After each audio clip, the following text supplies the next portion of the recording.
Welcome to the Website Investor. I'm Jeff Hunt, and today we're going to be talking about avoiding scams and deceit when buying an online business.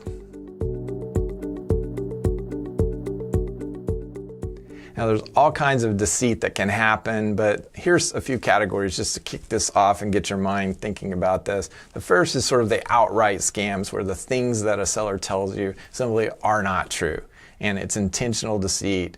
The other category, though, is sort of unintentional deceit, where things are left out, or maybe they're not understood well, not communicated well. That's another category of deceit. And the third one that is not to be ignored is self-deceit. You enter a deal and you're deceiving yourself about your intentions and your ability to operate the site after you buy it, okay? So those are a few things that I wanted to cover in that area. And the first way to avoid scams is to use a broker, okay? It doesn't totally help you avoid the scams, but the reason I mentioned brokers is that the higher quality of brokers actually do a good job of vetting the websites. Now, the vetting that they do is usually best looking backwards. In other words, they're pretty good at uncovering sellers providing numbers that are inaccurate or untrue or incomplete. They're pretty good at vetting the historical accuracy of information that sellers are providing because they look at so many pieces of data. They do that really well. They're not so good at future prospects of the website and the things that they say about future opportunities or prospects. You have to take with a grain of salt. There's a little bit of, they have a selling hat that they put on sometimes that they have a really hard time of completely taking off when they're representing a seller to a buyer. So you got to take that with a grain of salt. You have to do your own due diligence. And just because they've vetted even the historical numbers that they're a little bit better at vetting than other things, you still have to do that. It doesn't take the responsibility away from you.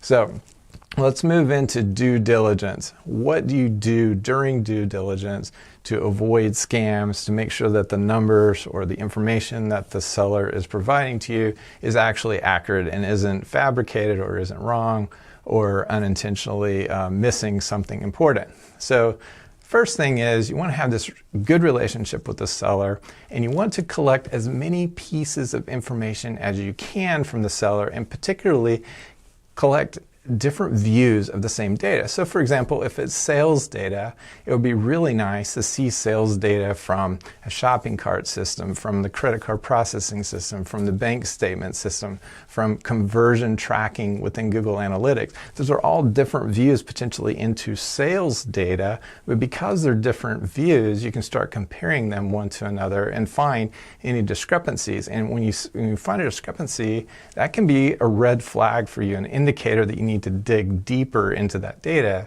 to see if something is amiss, right? Because if if PayPal says one thing for a particular time period about a particular kind of sales, shopping cart system says something different, there may be a reason for that discrepancy, but there may not be a good reason for that discrepancy. So as many kinds of information and views of information as you can get, the better you're going to be able to uncover little things that aren't quite right and some potential scams or deceit inside the data. And the same goes for things like traffic data. You can get a lot of different traffic data from different systems, and there's legitimate reasons why the data may be different, but in general it should track together, and it can be a really strong indicator for you as to whether something is wrong. So like in the traffic example, you might have Google Analytics, you might have Search Console, you may have Google AdSense, you may have a third-party ad network or ad provider, all of whom give you some version of the traffic. And when you superimpose those graphs on top of each other, they should trend and track more or less together, even if the absolute numbers are quite different. Okay, so that's an example of how you can do things in due diligence in terms of looking at different views of data. To the extent possible, you want to do screen shares with sellers where you can ask for new pieces of data where they have very limited opportunity in manipulating what they tell you, and that you can kind of see them real time. And you want to ask for sort of unusual things like, show me emails that you're getting from your customers, show me the tickets that your customers are putting into the help desk system, show me the kinds of responses that your people are making to those tickets, or the kind of comments that you're seeing on blogs. You want us to get different views of that kind of data too, not just the tangible data, but sort of the intangible, sort of the soft information is really important. That will give you insights into whether there's something wrong with the business. Second really important thing is looking at financials, and there can be another episode, and probably there will be, on analyzing the financials of a business, but a lot of times your expenses and the relationship of your expenses to your revenue stream are really important indicators as to whether everything is kosher in the numbers. And let me give you one example in the e-commerce area. When you're selling a product, there are several cost components to that product. There's the cost of goods sold, what it actually costs to make the product. There are usually advertising expenses to sell the product. There may be sales fees that you're paying to Amazon or another party to help you sell the product.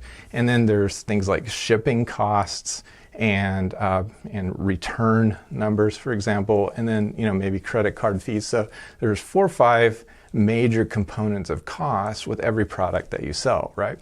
And if you look at the amount that you're earning, the revenue from that product sale, and then you look at the percentage of each of those components, advertising, sales fees, shipping, credit card fees, etc., then those percentage of the cost, those ratios of the expense to the revenue should be pretty similar, and they should, as the revenue moves up and down, those expenses should also move up and down in a similar fashion, and those ratios should stay largely the same. Now, there's reasons why those ratios are going to change, right? Like your advertising may become more efficient over time. You might drive more sales from the same advertising spend, or it may become less efficient as there's more competition or things change in the marketplace.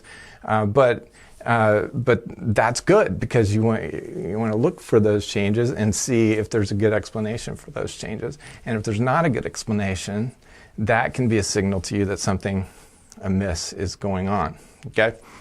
So that's just one example. In every business, there's some correlation between expenses or other metrics that's related to revenue, and you get good insight by tracking those ratios as revenue moves over time and those other numbers move over time. So those are just a few tips for how to avoid scams. There's a lot more that we could talk about in this area. Hopefully that's helpful to you. Go to flipminds.com/today for more information for your online business, and we'll see you next time.